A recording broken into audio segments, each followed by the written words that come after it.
Процедурата за упатување за лекување во странство започнува со издавање на конзилијарно мислење од клиниката на која лицето се лекува и која не е во можност да го заврши лекувањето од било кои причини. Барањето за упатување на лекување во странство за ЕВА беше доставено до ФЗОМ на 25.6.2018 година. Сакам да го повторам датумот. 25 јуни 2018 година. Стручната служба во ФЗОМ побара понуди за прифаќање и лекување на пациентот, при што беа добиени 3 понуди со прецизни профактури за цената чинење на лекувањето, 2 од турски болници и 1 од болница во Италија. Овде сакам да нагласам дека ФЗО уште при првичното барање на понуди побара понуда и од германската болница Гисен, но не доби никаков одговор. Имајќи предвид дека пациентот беше во животно загрозувачка состојба, според законот, ФЗОМ е обврзан да донесе одлука за лекување во странство во рок од 48 часа. Во рамките на тој законски рок, Стручната комисија на фондот, составена од еминентни лекари од универзитетските клиники во Скопје, се произнесе позитивно по добиените понуди за лекување, при што е избрана болница во Турција. Решението за лекување во странство е доставено до барателот на 28 јуни 2018 година за спроведување на хемотерапија и алогена трансплантација на коскина срцевина од несроден дарител. Значи, ние одлука за лекување во странство донесовме во рок од 48 часа, како што не обврзува законот.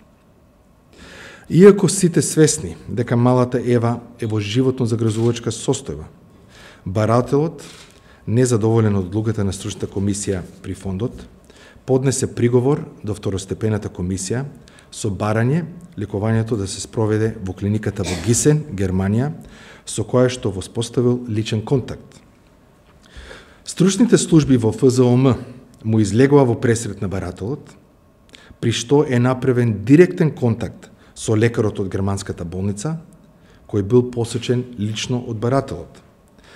Лекарот побара дополнителни информации за застрената состојба на пациентот, констатирајќи дека се работи за сериозно тешка здравствена состојба, но официјална формална понуда за цената на чинење на лекувањето во болницата во Гисен, Германија, не беше доставена до ФЗОМ. Повторувам, понуда никогаш не добивме од болницата Гисен во Германија.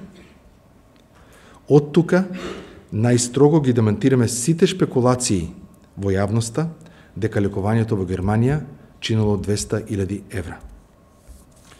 Од друга страна, прифатената понуда од Универзитетската клиничка болница од Гази Осман Паша од 145.000 евра и одобрените трошоци за санитетски авион го опфаќаше целокупното лекување за временски период од 150 дена.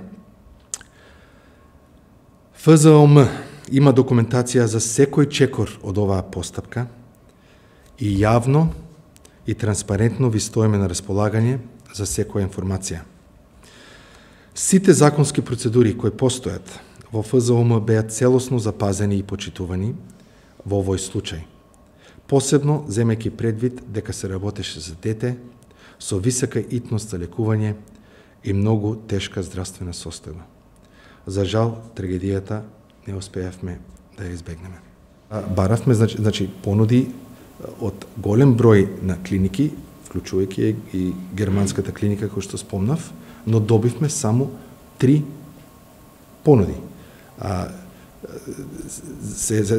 Зошто и како, во конкретниот случај, ако алудирате на цената, овој случај не беше најевтина. Не беше најевтина. Од трите беше во средината, така што не беше најевтина цена, ако алудирате на тоа. Видите, како што кажав, ова е трагедија и лично сочувствувам.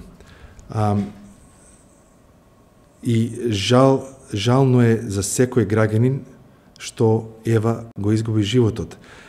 Мислам дека вашето прашање е тенденциозно, без да ги знаете фактите и не е коректно да се зборува за здравствената состојба на Ева.